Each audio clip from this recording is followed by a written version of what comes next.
Basically what you've got in your workbook this time is fairly straightforward stuff about storage of food, that sort of thing, and asking you about what's going on in the media at the moment, and to assessing guinea pig yourself and a couple of other people on their nutrition and keep a record of it.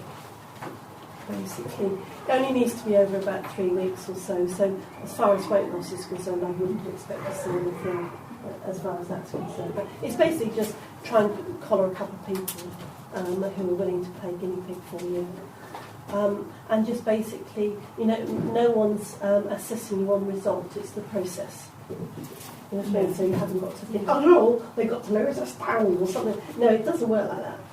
Yeah, but a lot of it really is just to. Most of the stuff, all the stuff we've talked through, and certainly on the last page, it's a reminder that because that's one of the things that Claire did ask me, is if you're doing this as part of a Claire course, is that you've got to have at least one tutorial with me. So that's Skype or on the phone or something like that. Okay. But other stuff we've actually covered quite easily. And so hopefully that it will give you enough confidence to, now you'll know you're not doing a dietitian's job. You're being more holistic in your approach. But it actually makes life a little bit easier. And it's not such a big mountain to climb as it first appears when you start. Because I think with a lot of people, it's like it's common sense, but it's just a little bit more information to have. And having the confidence of somebody with a bit of knowledge telling you that you're doing the right thing, or that's right, yeah, just slightly change what you're doing. Yeah, that's right. Yeah, say it basically, and if there are changes to do, that then they're done at a pace the person can. It's all about integration. It's about what they can cope with and what they can take on board.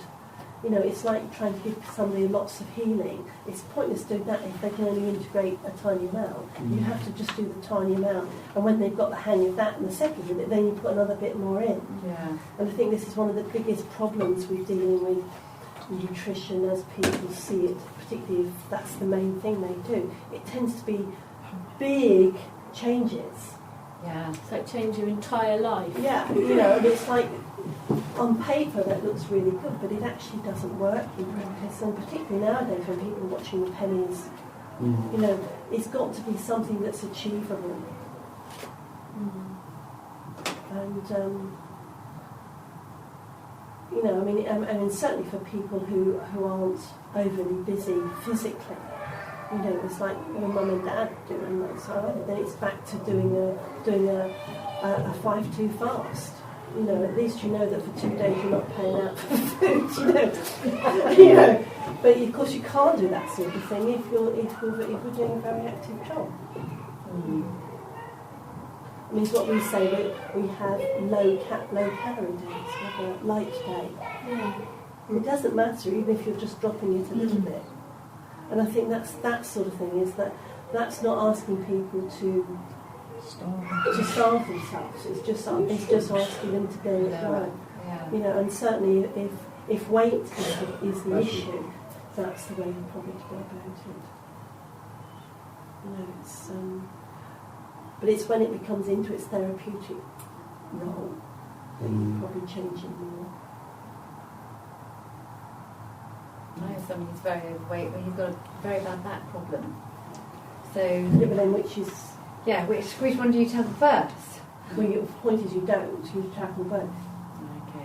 Okay. It's like when somebody comes in saying that they've got, suffering from headaches, suffering from migraine. You've got to deal with some of the migraine stuff, but you also need to deal with some of the underlying issues. If you do just the underlying issues, they won't notice any change, so they won't come back. But if you do just the migraine stuff, then you're just doing elastoplast, and all it's going to do is pop up in another way. So you have to actually do a little bit of both. So therefore, you just work with body priority. Yeah, or you a mixture of body priority and what you'll need to do to work holistically. Right. Yeah. So your body priority and So it depends what comes up with body priority. Mm. So, for example, in that case, if the migraine comes up with body priority, fine. But then you need to block something else in to deal with some of the underlying issues to do with why they're getting it, which usually in most cases is So, stress or something. would you set the intention of, dear body, we've got to do some of this stuff Yeah. and some of that Some of that stuff. to get what you want, but if not, he won't come back. Yeah, that's right. Okay. You've got to be, you've got to have a certain amount of pragmatism about Mm. what you're doing. Yeah. You know, because in an ideal world, yes, it would be great just to work on, you know, the body priority, which you might likely be completely underlying stuff. But that's not necessarily going to either help you as a therapist. It might not actually help them because they're not going to see any results. You know, so it's the classic holistic trade-off that you do a little bit of both. So Mix of both. Mm.